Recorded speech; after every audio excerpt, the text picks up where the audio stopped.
6 months, some of them 1 year, 2 years, with those conditions. Yeah.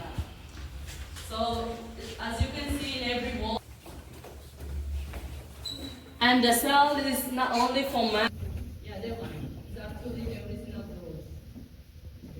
So they name it Mauritius house. So because the traditional toilet, we just through this cave, and they will drop them through this wall.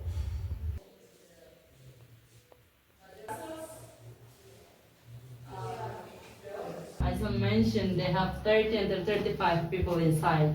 They have a traditional toilet at the corner.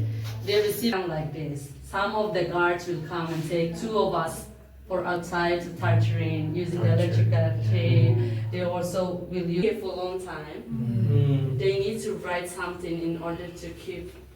They wrote here in Portuguese language. They say, "Se não estiveste esperança, não estaremos nesta luta." It's all about, they say, because we have hope, then we still stand here to fight. Now we never found the bodies.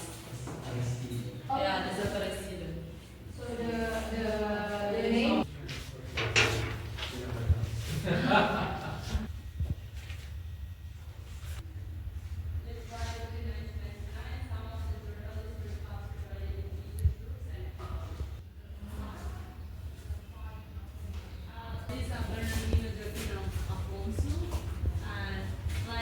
He was killed on 26 of and they get drugs as well.